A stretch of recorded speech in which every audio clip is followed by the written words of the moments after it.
शनिवार व्रत कथा विधि। इस दिन शनिदेव की पूजा होती है। काला तिल, काला वस्त्र, तेल, उड़द शनिदेव को अति प्रिय हैं। इसके लिए इनके द्वारा शनिदेव की पूजा ही की जाती है। शनि की दशा को दूर करने के लिए यह व्रत किया जाता है। शनि स्तोत्र का पाठ भी विशेष लाभदायक सिद्ध होता है। शनिवार व्रत कथा। एक समय सूर्य, चंद्रमा, मंगल, बुध, बृहस्पति, शुक्र, शनि, राहु, केतु इन ग्रहों में आपस में विवाद हो गया कि हम में से बड़ा कौन है। सब अपने आप को बड़ा कहते थे। जब आपस में कोई निश्चय न हो सका तो वे सब आपस में झगड़ते हुए देवराज इंद्र के पास गए और कहने लगे कि आप सब देवताओं के राजा हैं, इसलिए आप हमारा न्याय करके बतलाएं कि हम 9 ग्रहों में से सबसे बड़ा ग्रह कौन है। देवराज इंद्र देवताओं का प्रश्न सुनकर घबरा गए और कहने लगे कि मुझ में यह सामर्थ्य नहीं है कि मैं किसी को बड़ा या छोटा बता सकूं। मैं अपने मुख से कुछ नहीं कह सकता। हाँ, एक उपाय बता सकता हूँ। इस समय पृथ्वी पर राजा विक्रमादित्य दूसरों के दुखों का निवारण करने वाले हैं, इसलिए आप सब मिलकर उन्हीं के पास जाएं। वही आपके विवाद का निवारण करेंगे।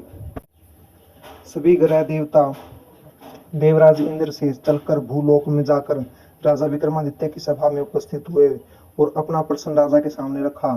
राजा विक्रमादित्य ग्रहों की बात सुनकर गहरी चिंता में पड़ गए कि मैं अपने मुख से इसको बड़ा कहूं और किसको छोटा बताऊं। जिसको छोटा बतलाऊंगा वही क्रोध में होगा। उनका झगड़ा निपटाने के लिए उन्होंने एक उपाय सोचा और सोना, चांदी, कांसा, पीतल, तांबा, कांसा, पीतल, शीशा, रांगा, जस्त, अभ्रक, लोहा, 9 धातुओं के 9 आसन बनवाए। सब आसनों को क्रम से जैसे सोना सबसे पहले और लोहा सबसे पीछे बिछाया। इसके पश्चात राजा ने सब ग्रहों से कहा कि आप सब अपना अपना स्थान ग्रहण करें। जिसका आसन सबसे आगे होगा उसे सबसे बड़ा और जिसका आसन सबसे पीछे होगा उसको सबसे छोटा जाने। क्योंकि लोहा सबसे पीछे था और वह शनिदेव का आसन था, इसलिए शनिदेव ने समझ लिया कि राजा ने मुझको सबसे छोटा बता दिया। इस निर्णय पर शनिदेव को बहुत क्रोध आया। उन्होंने कहा कि हे राजन, तुम मेरे पराक्रम को नहीं जानता। सूर्य एक राशि पर 1 महीना, चंद्रमा 2.25 महीना और 2 दिन, मंगल 1.5 महीना, बृहस्पति 13 महीने, बुध और शुक्र 1-1 महीने विचरण करते हैं, परंतु मैं एक राशि पर 2.5 वर्ष से लेकर 7.5 वर्ष तक रहता हूँ। बड़े बड़े देवताओं को भी मैंने भीषण दुख दिया है। राजन सुनो, श्री रामचंद्र जी की 7.5 आई तो उन्हें वनवास हो गया। रावण पर आई तो राम के वानरों की सेना लेकर लंका पर चढ़ाई कर दी और रावण के कुल का नाश कर दिया। हे राजन, अब तू सावधान रहना। राजा विक्रमादित्य ने कहा, जो कुछ भाग्य में होगा देखा जाएगा। इसके बाद अन्य ग्रह तो प्रसन्नता के साथ अपने अपने स्थान पर चले गए, परंतु शनिदेव क्रोध के साथ वहां से सिधारे। कुछ काल व्यतीत होने पर जब राजा विक्रमादित्य को 7.5 की दशा आई तो शनिदेव घोड़ों का सौदागर बनकर अनेक सुंदर घोड़ों के सहित राजा विक्रमादित्य की राजधानी में आए। जब राजा ने घोड़ों के सौदागर के आने की खबर सुनी तो उन्होंने अपने अश्वपाल को अच्छे अच्छे घोड़े खरीदने के लिए आज्ञा दी। अश्वपाल जैसे ही अच्छे नस्ल के घोड़े देखकर उनका मूल्य सुनकर चकित रह गया। तुरंत ही राजा को खबर दी। राजा विक्रमादित्य उन घोड़ों को देखकर और एक अच्छा सा घोड़ा चुनकर उसकी सवारी के लिए उस पर चढ़ गए। राजा के पीठ पर चढ़ते ही घोड़ा तेजी से भागा। घोड़ा बहुत दूर तक घने जंगल में जाकर राजा को अकेला छोड़कर अंतर्ध्यान हो गया। इसके बाद राजा विक्रमादित्य अकेला जंगल में भटकता हुआ फिरता रहा। भूख प्यास से दुखी राजा ने भटकते भटकते एक ग्वाले को देखा। ग्वाले ने राजा को प्यास से व्याकुल देखकर पानी पिलाया। राजा की उंगली में एक अंगूठी थी। वह अंगूठी उसने निकालकर प्रसन्नता के साथ ग्वाले को दे दी। समय शहर की ओर चल दिया। राजा शहर में पहुंचकर एक सेठ की दुकान पर जा बैठा और अपने आप को उज्जैन का रहने वाला तथा अपना नाम वीका बताया। सेठ ने उसको एक कुलीन मनुष्य समझकर जलादि पिलाया। भाग्यवश उस दिन सेठ की दुकान पर बहुत अधिक बिक्री हुई। तब सेठ उसको भाग्यवान पुरुष समझकर भोजन कराने के लिए अपने साथ अपने घर पर ले गया। राजा भोजन करते समय राजा विक्रमादित्य ने एक आश्चर्यजनक घटना देखी। जिस कुटी पर हार लटक रहा था वह खुट्टी उस हार को निगल रही थी। भोजन के पश्चात जब सेठ कमरे में आया तो उसने कमरे में हार नहीं मिला। उसने यही निश्चय किया कि सिवाय वीका के और कोई इस कमरे में नहीं आया, अतः अवश्य ही उसकी चोरी विक्रमादित्य ने वीका ने ही की है। परंतु वीका ने हार लेने से इनकार कर दिया। इस पर 5-7 आदमी उसको पकड़कर नगर फौजदार के पास ले गए। फौजदार ने उसको राजा के सामने उपस्थित कर दिया और कहा कि यह आदमी भला प्रतीत होता है, चोर मालूम नहीं होता, परंतु सेठ का कहना है कि इसके सिवाय और कोई घर में नहीं आया, इसलिए अवश्य ही इसी ने चोरी की है। राजा ने आज्ञा दी कि इसके हाथ पैर काटकर चौरंगिया कर दिया जाए। राजा की आज्ञा का तुरंत पालन किया गया और वीका के हाथ पैर काट दिए गए। कुछ काल व्यतीत होने पर एक तेली उसको अपने घर ले गया और उसको कोलू पर बिठा दिया। वीका उस पर बैठा हुआ अपनी जुबान से बैल हाँकता रहा। इस काल में राजा की शनि की दशा समाप्त हो गई। वर्षा ऋतु का समय था। वह मल्हार गाने में लग गया। यह राग सुनकर एक उस शहर के राजा की कन्या मन भावनी उस राग पर मोहित हो गई। राजकन्या ने राग गाने वाले की खबर लाने के लिए अपनी दासी को भेजा। दासी सारी शहर में घूमती रही। जब वह तेली के घर से निकट से निकली तब वह क्या देखती है कि तेली के घर में चौरंगिया राग गा रहा है। दासी ने लौटकर राजकुमारी को सब वृतांत सुना दिया। मसूसी अक्षण राजकुमारी मन भावनी ने अपने मन में यह प्रण कर लिया कि चाहे जो कुछ भी हो, मुझे इस चौरंगिया के साथ विवाह करना है। प्रातःकाल होते ही जब दासी ने राजकुमारी मन भावनी को जगाना चाहा तो राजकुमारी अनशन व्रत लेकर पड़ी रही। दासी ने रानी के पास जाकर राजकुमारी के न उठने का वृत्तांत कहा। रानी ने वहां जाकर राजकुमारी को जगाया और उसके दुख का कारण पूछा। राजकुमारी ने कहा कि माताजी, मैंने यह प्रण कर लिया है कि तेली के घर में जो चौरंगिया है उसी के साथ विवाह करूंगी। माता ने कहा, पगली, तू ये क्या कह रही है? तुझे किसी देश के राजा के साथ प्रणाया जाएगा। कन्या कहने लगी कि माताजी, मैं अपने प्रण कभी नहीं तोड़ूंगी।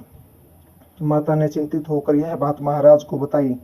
महाराज ने भी आकर उसे समझाया कि वह अभी देश देशांतर में अपने दूतों को भेजकर सुयोग्य, रूपवान और बड़े से बड़े गुणी राजकुमार के साथ ही विवाह करूंगा। ऐसी बात तुम्हें कभी नहीं करनी चाहिए। परंतु राजकुमारी ने कहा, पिताजी, मैं अपने प्राण त्याग दूंगी परंतु किसी और के साथ विवाह नहीं करूंगी। यह सुनकर राजा ने क्रोध में आकर कहा कि यदि तेरे भाग्य में यही लिखा है तो जैसी तेरी इच्छा हो वैसा ही कर। राजा ने तेली को बुलाकर कहा कि मैं तेरे घर में जो चौरंगिया है उसके साथ अपनी कन्या का विवाह करना चाहता हूँ। तेली ने कहा, महाराज, ये कैसे हो सकता है? कहाँ आप हमारे राजा और कहाँ मैं एक नीच तेली। राजा ने कहा कि भाग्य लिखे को कोई नहीं टाल सकता। अपने घर जाकर विवाह की तैयारी करो। राजा ने सारी तैयारी कर तोरण विंद्रवान लगवाकर राजकुमारी का विवाह चौरंगिया के साथ कर दिया। रात्रि को जब विक्रमादित्य और राजकुमारी महल में सोए हुए थे तो आधी रात के समय शनिदेव ने विक्रमादित्य को स्वप्न में दर्शन दिए और कहा कि राजा, कहो, मुझको छोटा बताकर तुमने कितना दुख पाया है। राजा ने शनिदेव से क्षमा मांगी और शनिदेव ने राजा को क्षमा कर दिया और प्रसन्न होकर विक्रमादित्य को हाथ पैर दे दिए। तब राजा विक्रमादित्य ने शनिदेव से प्रार्थना की कि महाराज, मेरी प्रार्थना स्वीकार करें। जैसा दुख आपने मुझे दिया है ऐसा और किसी को न दे। शनिदेव ने कहा, तुम्हारी यह प्रार्थना स्वीकार है। जो मनुष्य मेरी कथा सुनेगा, कहेगा, उसको मेरी दशा में कभी किसी प्रकार का दुख नहीं होगा और जो नित्य ही मेरा ध्यान करेगा, चींटियों को आटा डालेगा, उसके सब मनोरथ पूर्ण होंगे। इतना कहकर शनिदेव अपने धाम को चले गए। जब राजकुमारी मन भावनी की आंख खुली और उसने चौरंगिया के हाथ पांव सही देखा तो आश्चर्यचकित रह गई। उसको देखकर राजा विक्रमादित्य ने अपना समस्त हाल कहा कि मैं उज्जैन का राजा विक्रमादित्य हूँ। यह घटना सुनकर राजकुमारी अत्यंत प्रसन्न हुई। प्रातःकाल राजकुमारियों से उसकी सखियों ने पिछली रात का हालचाल पूछा तो उसने अपने पति का समस्त वृत्तांत कह सुनाया। तब सबने प्रसन्नता प्रकट की और कहा कि ईश्वर ने आपकी मनोकामना पूर्ण कर दी। जब उस सेठ ने यह खबर सुनी तो वह भी राजा विक्रमादित्य के पास आया। उनके पैरों में गिरकर क्षमा मांगने लगा कि आप पर मैंने चोरी का झूठा दोष लगाया, मुझे जो दंड देना चाहे दे। राजा ने कहा, मुझ पर शनिदेव का कोप था, इसी कारण यह सब दुख मुझको प्राप्त हुआ। इसमें तुम्हारा कोई दोष नहीं, तुम अपने घर जाकर अपना कार्य कर सकते हो, तुम्हारा कोई अपराध नहीं है। सेठ बोला, महाराज, मुझे तभी शांति मिलेगी जब आप मेरे घर चलकर प्रीतिपूर्वक भोजन करेंगे। राजा ने कहा, जैसी आपकी इच्छा हो वैसा ही करें। सेठ ने अपने घर जाकर अनेक प्रकार के सुंदर व्यंजन बनवाए और राजा विक्रमादित्य को प्रतिभोज दिया। जिस समय राजा भोजन कर रहे थे, एक अत्यंत आश्चर्यजनक घटना सबको दिखाई दी। जो खूंटी पहले हार निगल रही थी, अब वह हार उगल रही है। जब भोजन समाप्त हो गया तो सेठ ने हाथ जोड़कर बहुत सी मुद्राएं राजा को भेंट की और कहा, मेरी श्री कंवरी नाम की एक कन्या है, आप उसका पाणी ग्रहण करें। राजा विक्रमादित्य ने उसकी प्रार्थना स्वीकार कर ली। तब सेठ ने अपनी कन्या का विवाह राजा के साथ कर दिया और बहुत सा दान दहेज दिया। कुछ दिन तक उस राज्य में निवास करने के पश्चात राजा विक्रमादित्य ने अपने ससुर राजा से कहा कि अब मेरी उज्जैन जाने की इच्छा है। उस दिन बाद विदा लेकर राजकुमारी मनभावनी सेठ की कन्या राज श्री कंवरी तथा दोनों जगह से दहेज में प्राप्त अनेक दास दासियां रथ पालकियां सहित राजा विक्रमादित्य उज्जैन की तरफ चले। जब वे शहर के निकट पहुंचे, पूर्ववासी ने राजा के आने का संवाद सुना तो उज्जैन की समस्त प्रजा अगवानी के लिए आई और प्रसन्नता से राजा अपने महल में पधारे।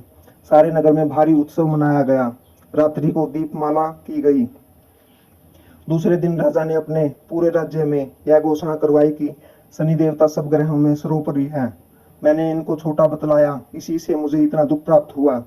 इस प्रकार से सारे राज्य में सदा शनिदेव की पूजा व कथा होने लगी। राजा और प्रजा अनेक प्रकार से सुख भोगते हुए शनिदेव की पूजा करते रहे।